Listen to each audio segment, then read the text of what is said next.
Okay. Project we did for Disney. And I want to emphasize that it was a project that we did. And I'll get to this in a minute and talk all about it. Um, but I've had a relatively long career. Some of the places I've worked, some of the more notable places I've worked in a lot of organizations you'll never have heard of, a number of startups that, tanked essentially. But I was at a startup very early on, way back in the day. We got bought by Amazon. I spent another year there. I spent 3 years down in Monterey, California at a division of McGraw-Hill. All this work, by the way, I've been primarily based in California. I live in Oakland, California with my wife and kids. Um, the work I'll be sharing today is done at Frog Design. I was about 5 years at Frog Design. Subsequent to that, again, a couple of startups I unworthy of mentioning. But then I spent another 5 years at McKinsey, helping to establish the design practice at McKinsey. 2 years at PricewaterhouseCoopers, and I spent a year working at a startup called SafeKids.ai. Currently, I'm working in a variety of capacities. I write, I talk. Um, I'm helping others with their design portfolios. I teach over at California College of Arts in San Francisco and down at San Jose State University, which is in San Jose, south of me from Oakland, and contract work, as I can pick it up. Times are tough, so whatever I can get. But that's me in a relative nutshell. I've been designing since 94. My original degree is in industrial design. I actually had gone to school for graphic design, wandered upstairs one day, and they were doing product design, industrial design. I'm like, what is this all about? They're like, we're making products. I'm like, this seems really cool. So I switched. I got that degree. I got the industrial design degree. I moved out to California, and I was picking up, whatever jobs I could pick up in design in whatever capacity. And this is in 94, just as the web was starting to happen. So most of the work that I've done, certainly up until Frog, was strictly screen-based. So websites, web apps, client apps, mobile, right? When I got to Frog, starting to do some mobile work, but also service design and physical product design. So Frog, I think of it as sort of my graduate school for design, and I met amazing people there and worked with really good projects. And the Disney project is just one of them. So without further ado, let me jump right in. So I'll start with a story. This is a personal story of Disney. It happens to be a useful story for me to tell the Disney story. I took my family to Disneyland. My kids were 6 and 8 at the time. So my wife and I were like, let's drive down to Disney. No problem. We decided to go. It was a terrible mistake. We went on Christmas Day. Okay. We thought it'd be empty, but it was actually not at all. It was like a zoo. It was like even more busy than it usually is. Apparently, it's like that's a big day to go to Disneyland. So we drove down from Oakland, California, down to Disneyland, about a 6, 7 hour drive. So we were both exhausted to start with. We show up and it's packed to the gills. We go in, we do our day, and of course we're exhausted from having run around all day. We get back to our hotel, and the kids want ice cream. Okay, no problem. We're in one of the lobbies of the hotel. We go into one of the ice cream stores. Fantastic. We go in, we get ice cream, and my 6-year-old who had gotten this, double-decker monstrosity, proceeds to drop hers right on the floor. And then the first thing is happens is, her mouth opens and it's that silent cry. If you've ever, either been that child or seen a child like start to lose their mind, and they don't know what to do with them, and then the noise starts. So they're crying their eyes out. My 8-year-old decides to make fun of them, and that's annoying. And of course, I start looking around for something to clean up the mess in the lobby of this hotel. And my wife is admonishing my older kid for, and trying to soothe the younger kid. It's one of those disasters. And then the best thing ever happens. Um, um, a housekeeper comes walking over, like a uniformed housekeeper comes walking over, and she's like, "Look, let me help you here." And I thought, great, she's going to clean this up, and that's going to be great. I don't have to worry about this. We can walk away from this. And that's not what happened. Instead, what happened was she said, come into the ice cream parlor. She brings us back into the ice cream parlor. She exchanges some words with the people behind the counter. She leans down, talks to my 6-year-old, says, what was it? My 6-year-old tells her, what the ice cream cone was. A new one is produced. I reach into my pocket because I think, all right, it's going to be another $25 for an additional ice cream cone. But they said, no, no, no, all good. We saw you drop the other one. Like, okay. And so my 6-year-old stops crying. My 8-year-old has nothing to make fun of them about anymore. We have a new ice cream cone, so I'm happy I'm not out in the $25. And we go out into the lobby, and someone else has cleaned up the mess. So the reason I like to tell this story is it is absolutely indicative of how I like to think about Disney as being the happiest place on earth. So the goal with the ice cream on the floor is the problem is not that there's a mess. The problem is that you've got guests who are unhappy. And how do you make the guests happy? Okay. So it was unexpected, it was lovely, and it is, indicative of Disney being the happiest place on earth. And it's the happiest place on earth because it was designed to be that way. And I think of everything essentially as being designed. Part of my own personal writing and a lot of my effort over the last couple of years um, is behind this mantra of redesign everything. So everything is designed, right? From pens to policy, paper clips to policy, I like to say. And it's easy to wrap your mind around the fact that a pen or a paper clip has been designed because clearly it's this thing you hold in your hand. But it's also true that policy is being designed. And certainly Disney, even though the scale is a much greater scale, it was a designed place to be. Okay. Now, it didn't always exist. In 1950, um, um, Walt Disney had already had a couple of movies out. He was starting to, and I believe that Alice in Wonderland was going to be his next movie. So he said, let's advertise this on television, which was new at the time. They did a 1 hour special on NBC. It was a smash hit, success. Um, and he, took the time to give a little promo for Alice in Wonderland, which is upcoming thing. But at the same time, Disney had been starting to think about, you know, a place to go with his kids and the impetus behind that. You can read this online in a number of different places.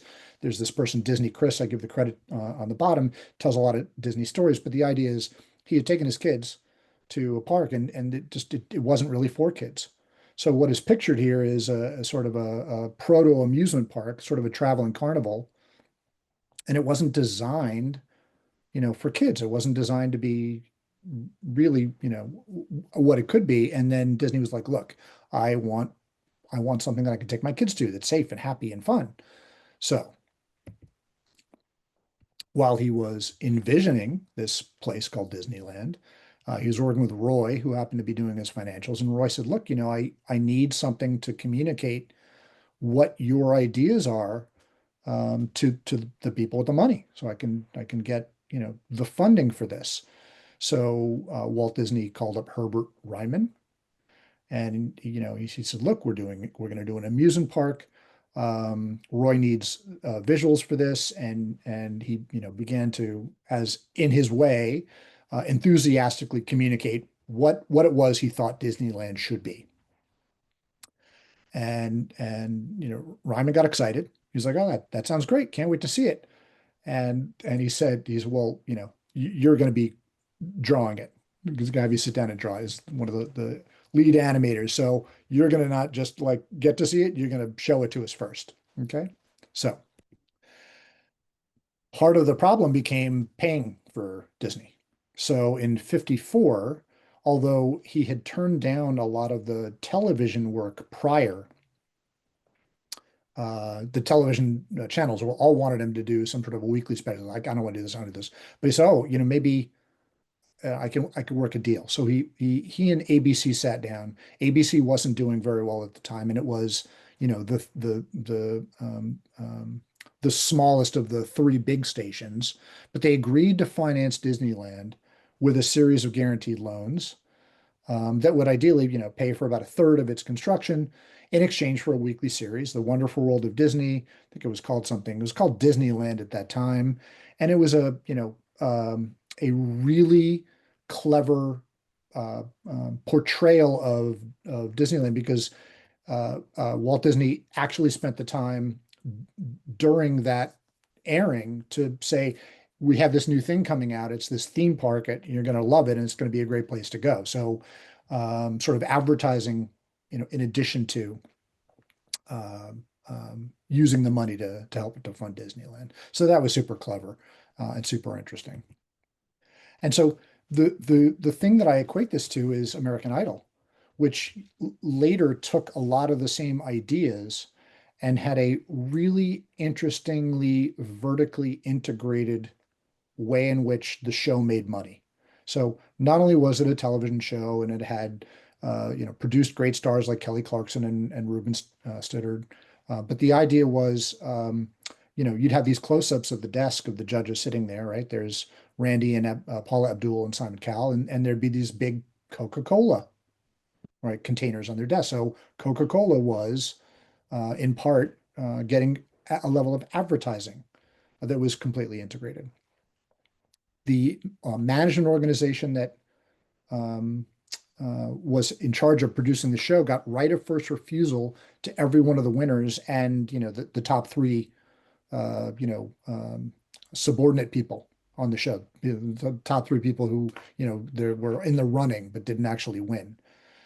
So they got right of first refusal to produce those potential stars.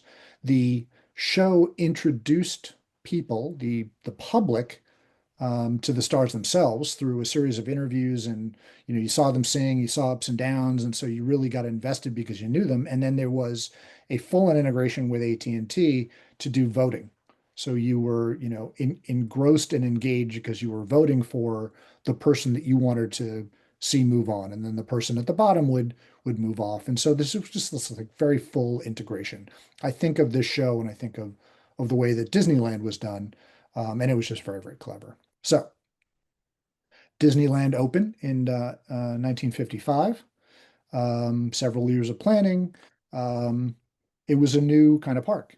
It actually someone coined the term theme park based on having observed Disneyland. It actually there's a great, I think, Netflix special on right now because it's something like the 75th anniversary of Disneyland, and they talk about it that it wasn't such a smash success when it started.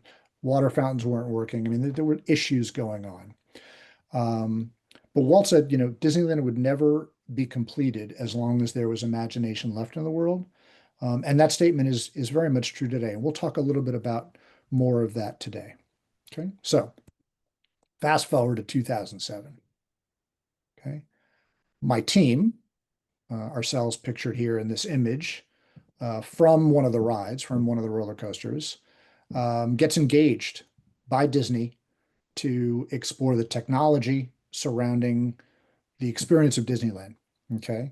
The overarching timeline you see here in 2008, the Parks Division of Disney officially kicks off what they called the Next Generation Experience, NGE. Frog was re-engaged. It's a whole other group of frogs. Some of those people are friends of mine. Some of those people I still see. There's Dave Chewy back here.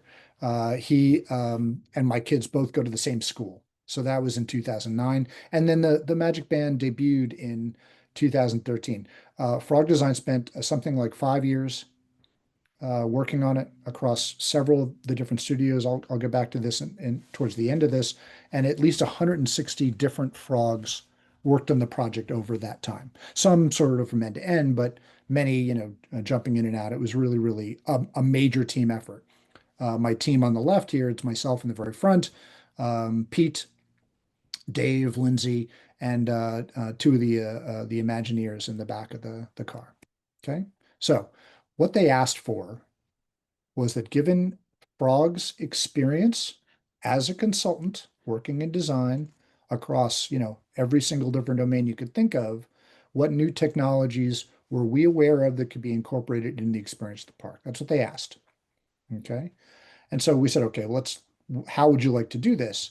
And we did it by going to the parks. This is the most fun I've ever had on a project or, at the parks doing our thing.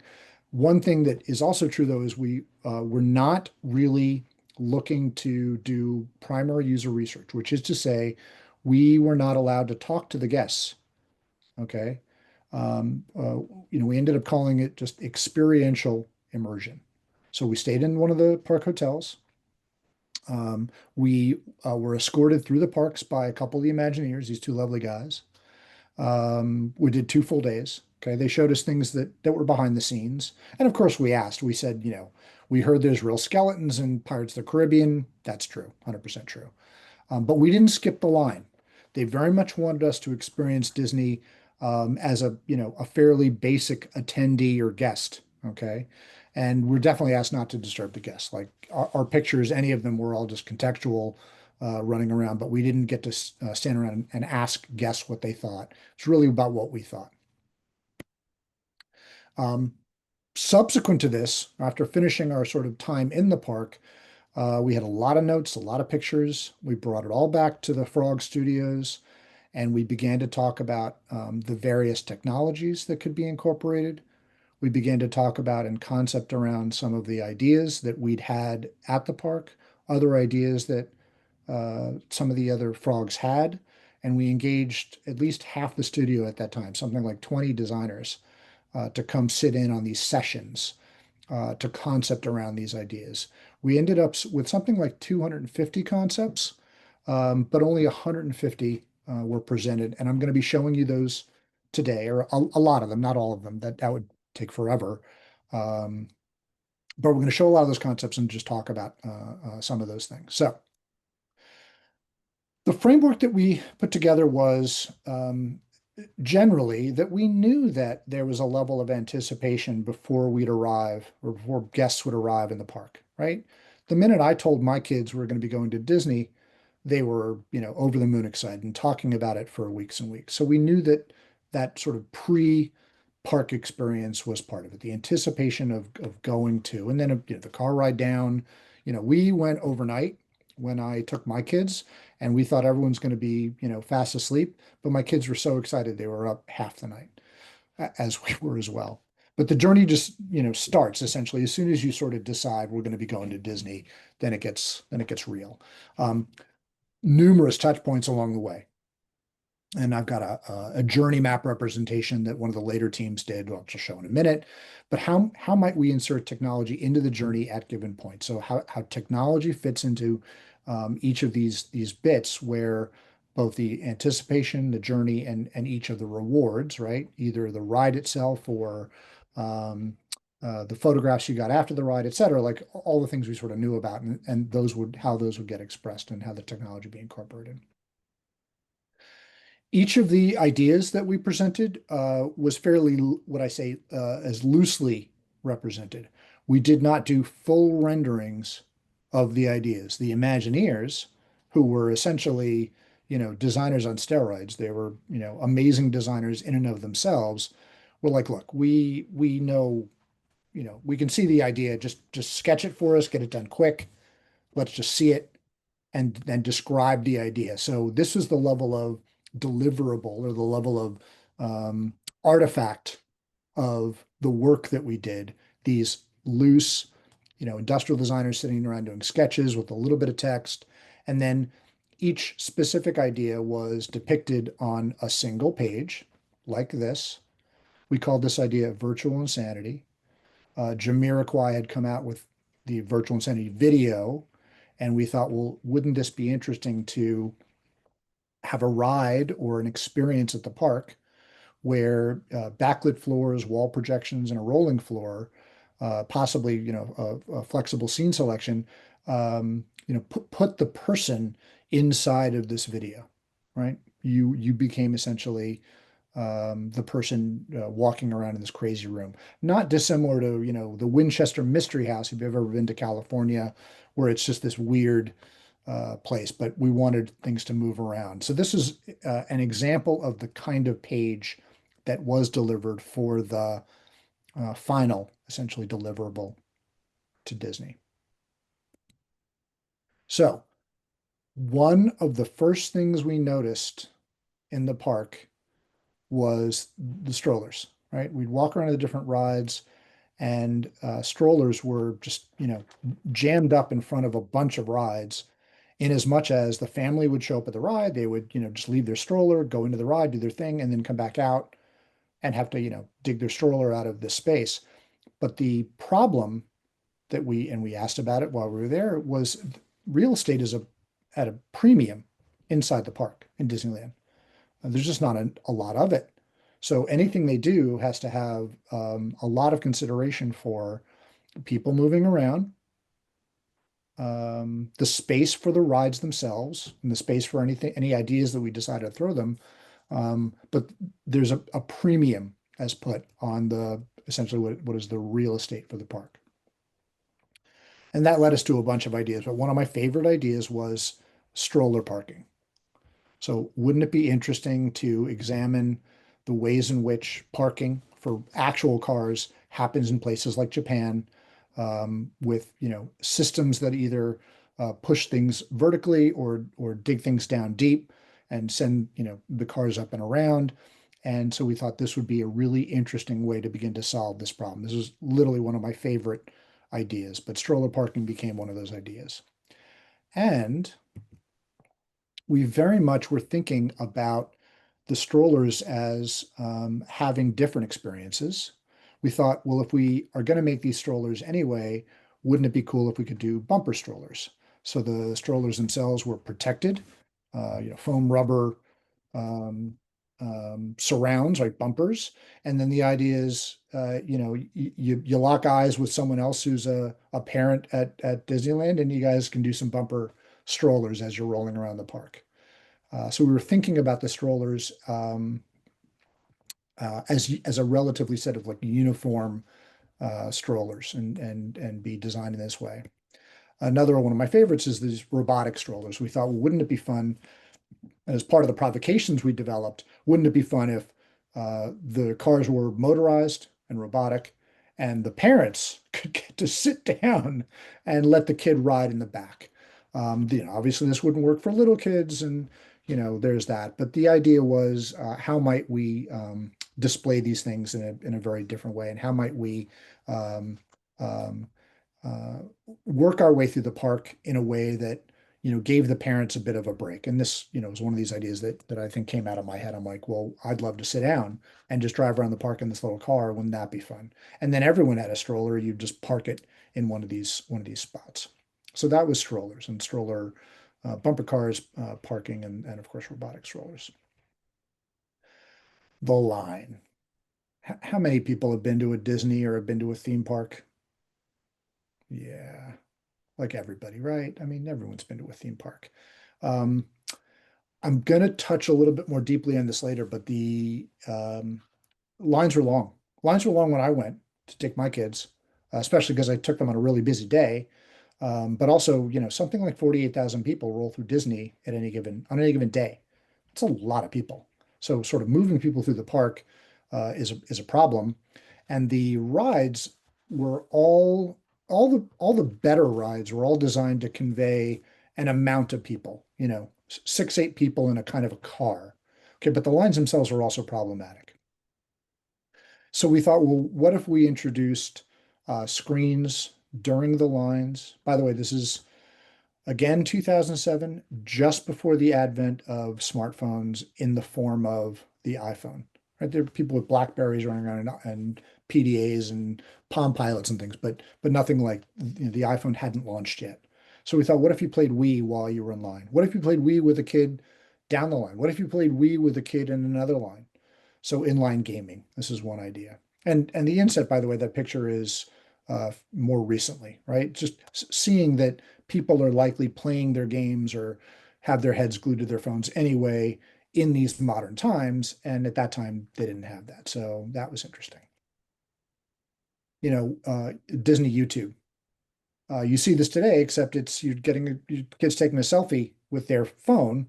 We thought, employ a camera, call it Disney YouTube, and start showing the videos, and you could see yourself online. And wouldn't that be a nice thing to add to something like the photographs you get at the end of the ride, right? Those exciting photographs of the roller coaster. So that was another one of our ideas. And again, one of my favorites, we saw kids. The inset is a literal picture that we took while we were at Disney. And of course, my kids did this, like, just climbing on the railings.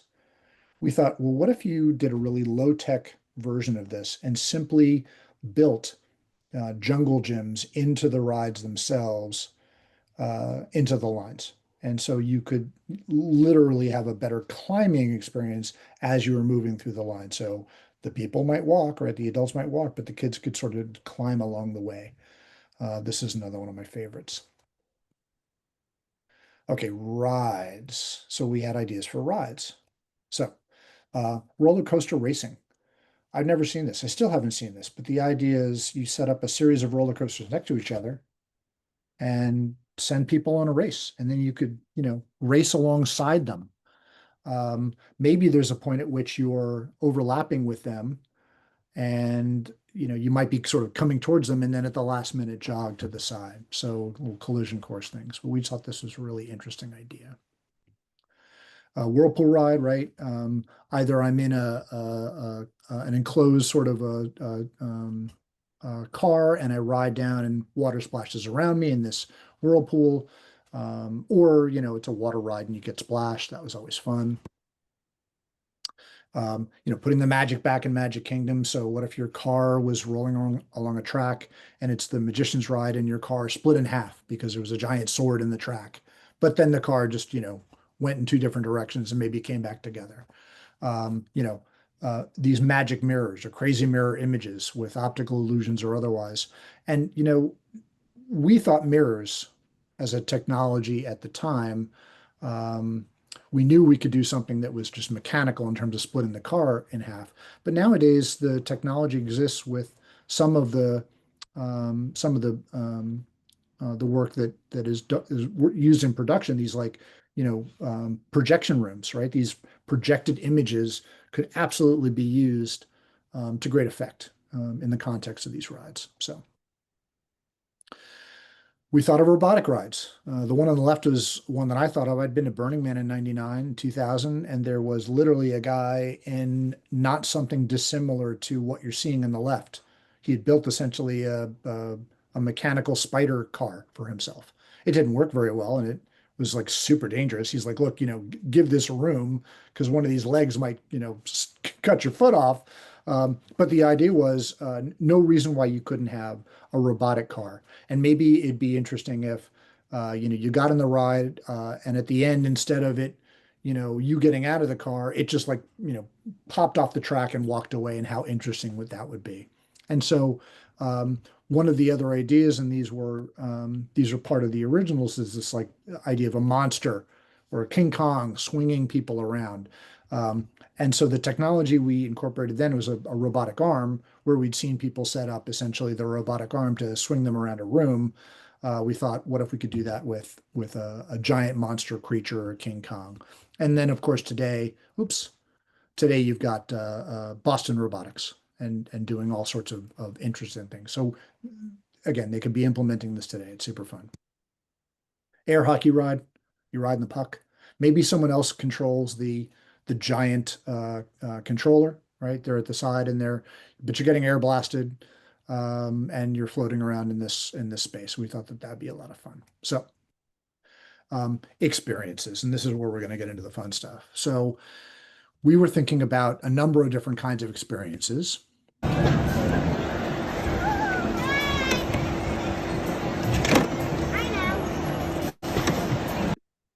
So I just saw this at Maker Faire. The idea that we had introduced was leveraging e-ink on a variety of surfaces, so low cost or high-ish cost, but low, essentially, energy usage technology to display different images on benches and um, garbage cans, things like that. So our idea was the one on the left. The new idea is this one that I just saw on the right, this sort of robotic garbage can floating around. I dragged it into the picture. Robots. So we had a single image of robots, possible robots doing all kinds of things. making themselves useful, doing fun things. Even this drone, which, drone technology at that time existed. It was much less sophisticated than it is today, but the idea that there's a drone floating around the park taking your pictures or video, or you get a drone view of your roller coaster ride, is 100% possible today. And Say hi, Blue Bot. He's waving hi. Say hi. so what you're looking at All is right. Galaxy's Edge You did all right. with droids that they've implemented that walk I'm around. gonna have to do. All right. Okay, You have to keep on going. press pause on that. One of the ideas that we represented to Disney in 2007 was Star Wars, what we called Star Wars environments. So you might have a Hoth environment or Tatooine environment, or you'd be in the Death Star, or you'd be in Endor. Subsequent to this presentation, and not because we said it was a great idea, but they ended up buying Star Wars, and implemented Galaxy's Edge that took the place of Tomorrowland. So you can now walk onto the Millennium Falcon. You used to be able to, I think they've closed it at this point, but there used to be a kind of a Star Wars themed hotel. It's very expensive, um, but Galaxy's Edge. And so, there's all kinds of the Star Wars characters walking around. And now they've got droids. So, this idea of robots and sort of them walking around, Say hi, and the Blue Galaxy's Bot. Edge version, is happening now. And so that's really interesting to see. Um, Several of the ideas that we presented to the Imagineers in the final deliverable, we had about a dozen Imagineers and our frog team, and we just went through each of these ideas one by one, talking about them, communicating them. We put a little story around each, but one of these ideas was decoder glasses. And again, it was about 5 years before Google Glass launched. We knew that there were possibilities for things like AR and VR. So, we said, what if, you put these glasses on, this wearable, and you saw things that other people didn't see in the park. They were really, really interested in this as an idea. So this is just one of the ideas. And then we presented this idea, this notion of a PDA that everyone got when they walked into the park. And again, 2007, it was literally, just a couple months before smartphones. And yes, people had cell phones. Certainly I had a flip phone. I think I had the Razor at that time, but it wasn't like I was busy walking around the phone staring at it. The idea here was, I think we were thinking a little bit ahead, and the idea was you could, plan your day in the park and have a screen in front of you that you could plug it into a car and do fun things. As ride specific data, trivia. It's fun, during your wait time. And by the way, this is true today, right? People just standing online with their phones and they're staring at them. But this is, it predates basically smartphones. So this was our idea for that. And sort of the piece de resistance was the magic band, okay, this wristband idea where, with a little RFID and some tracking, right? People could be walking in line, and the people working at Disney, the people that are referred to as cast members, could pop out of a secret door, right, and bring you forward in line because you were wearing your magic band. You got a special treat because of that. Um, so there would be tracking to know who the people were, okay? Um, the people behind the scenes would know, and they would pop out and they would say, hey, come do this or whatever. We had a lot of ideas around this, and that there was a lot of discussion when we presented this. Okay. So I like to say that we came up with the idea for the magic band. Okay. However, the official story is a little bit different. Okay. So starting in 2009, okay, um, Disney had taken the idea of the Magic Band. They'd employed some other design firm.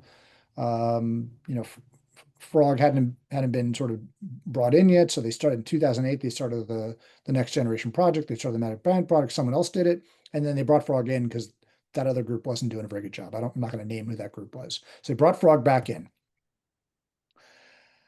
And this is where this other team, this entirely other set of people, I was not on this project. I happen to know many of the people pictured in this image. And what I was saying a moment ago was the official story of the Magic Band is that one of these people, I'm not sure which one of these people are, I never met these guys. One of the Disney execs here in the foreground, seated at the table, came up with the Magic Band idea because they were looking through Sky Mall on a plane and there was some RFID wristband. So that's the official story. Mostly the victors get to write the story. And of course, it's self-serving for me to say we came up with the idea, and it's certainly self-serving for this exec to say we came up with the idea. I came up with the idea. I don't care. That's not important. What's important was the project touched about 160 frogs across 3 different offices. Some worked at it, like I said, end to end. They started on the project and worked on it the whole time. So this gentleman, Nick de la Mare, in the foreground in the plaid shirt, I talked to just recently, just about a week ago, about the project. But picture here are, a bunch of people who, are running around being designers in the world. So far left in the striped shirt is a guy named Adam Leonards. I worked with him previously at Frog. This tall guy in the back, this guy, Josh Bloom, lovely guy. This guy in front of him is now the managing creative director of the IDEO office. Jeff Wong was a product manager. Kristen Meter is a friend of mine, lives in New York. This guy, Kevin Hudson. So I knew all of these guys. Kwame, pictured here. So I knew all these guys. I knew a bunch of these people. To say that, it was our idea and we did it all, that's just not fair. It was a group effort over 4.5 years. Okay, there was a core physical team working on the physicality of the band itself and those experiences surrounding those.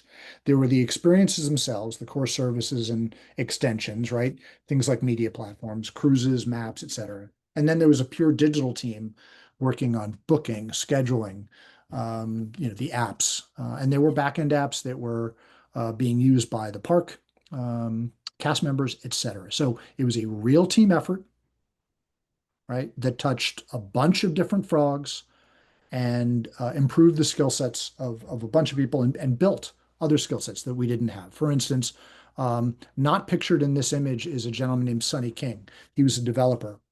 He ended up working on the Magic Band project. I talked to him about this as well as another friend of mine.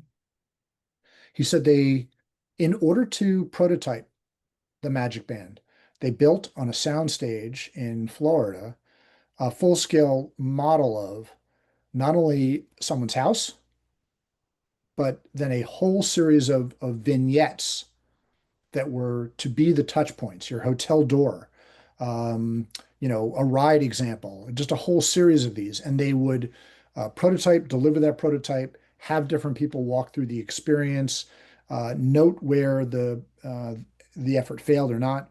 And what Sonny tells me, the developer who worked on it, he said it was the most robust prototype I've ever had to build because it was a prototype that actually had to serve users. There were, hundreds of people running through the system. They had to track users. It was essentially a full-on app that would do this. And so they prototyped the heck out of this thing over a very long period of time in order to make it as reasonable as possible. So I say that my team in 2007, pitched all these ideas, and the wristband was one of them. And the Disney organization had initiated um, sort of the impetus for this NGE, this next generation experience, in 2007 by asking for technology research and financial modeling. You'll read about that too. But then the idea for the band itself was attributed to one of the execs, and then of course 2009 people working on it, all great designers, great people, and then the thing finally debuted in 2013. So again, there was an incredibly robust journey representation of the band's usage in the park. There were applications designed to support the cast members, to help to identify the guest. Um, you would receive the Magic Band ahead of time. Later, they offered you the ability to customize and colorize it. And then you have these touch points, these like tap points where you could engage with the band. Okay. But it was a very broad experience. It wasn't just the band, it was about the service and it was about the experience of how that technology got incorporated into the park along the way. So, and putting all together, the idea was you'd walk up to one of these touch points, you touch your band, this cast member would say, "Oh, hi, Dave, I see it's your birthday. Did you want to meet a princess?" And I'd be like, "Sure, I'd love to meet a princess. That'd be super fun." So those kinds of things. And they came up with the team that came after me came up with like hundreds of different ideas, in addition to the ideas that we had presented originally, hundreds of other ideas about how to interact with the band and how that might work in the park. Not without its problems.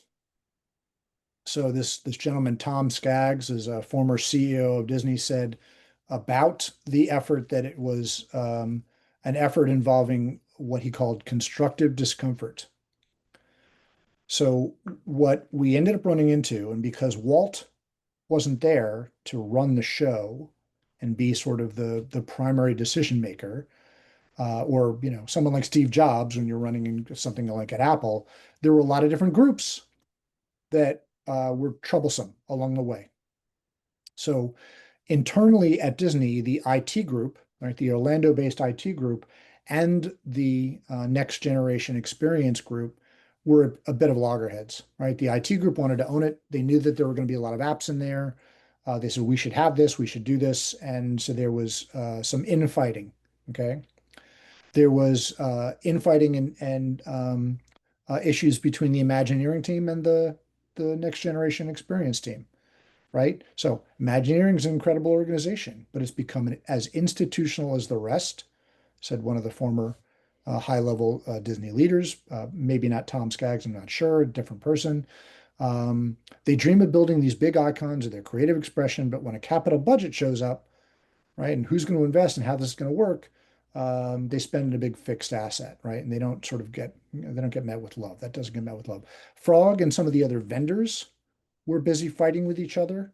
IOKO, which was responsible for a lot of the systems integration work, attempted to throw Frog under the bus at pretty much every turn. And then the Frog and Imagineering team also butted heads. Okay. Um, and let me jump back to this, and I'll sort of talk about this, or let me jump ahead and talk about this. But you know, here, I'll move forward and we'll do this. But one of the best instances apparently of the band's integration into the experiences is a thing called Test Track, which is an Epcot ride. Um, our people, my people from Frog who worked on the project say that, at the time, generally speaking, about a third of the things they conceived of were implemented.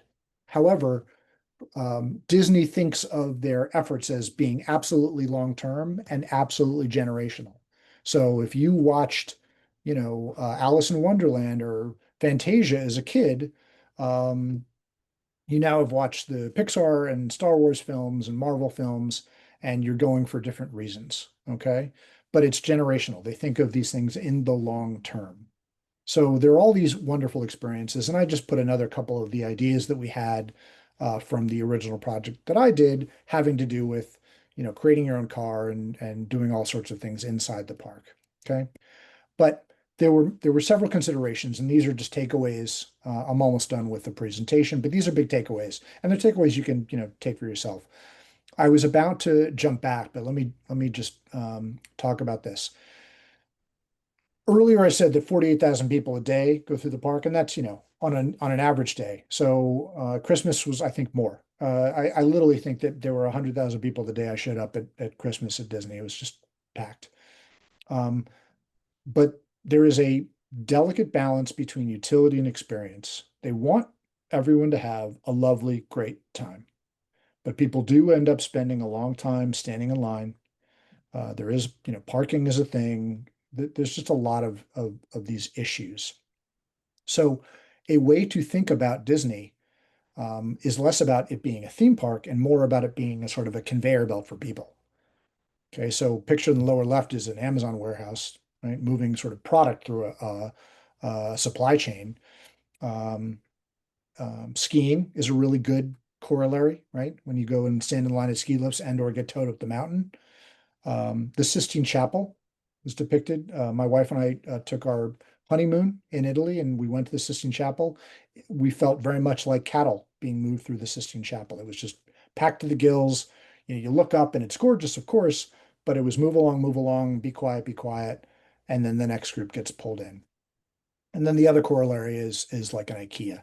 So IKEAs are sort of maze-like in their representation, but the idea is to get you to sort of buy more things.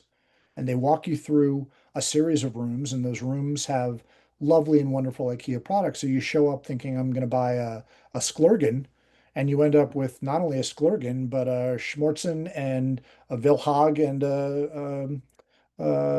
some other thing. Okay. So you end up walking out with a bunch of stuff. But that's really, it's designed to do that. All of these instances of experience are designed. So balancing the utility of moving people through the Disney park experience and the experience itself. And this gets back to what I was about to jump to. So this notion of sanctity of story. One of the reasons that the Frog team and the Imagineering team, as I was told, were having trouble with each other was part of what the Frog team was trying to do was to build these manufacturable touch points and to provide a consistency of user experience. So if you've never had the Magic Band before and you didn't know where to touch it to find a good thing, uh, we had argued with them, the team had argued with them about the implementation, that there should be a consistent representation of touch point. And what the Imagineers were saying was, look, does this big gold high-tech thing look like it belongs in Frontierland? And the answer is no. Maybe in Galaxy's Edge now.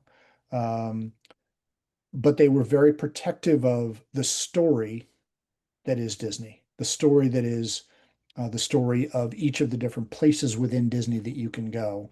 Um, and they own that experience. So they very much wanted integrated representations of these devices. So sanctity of story and who holds the story, who keeps the story, um, um, within itself, as opposed to introducing all sorts of things that wouldn't necessarily belong. Okay. Right tool for the right job. So there was a lot of discussion around the usage of these smartphones when Apple launched its iPhone and other smartphones started to come along.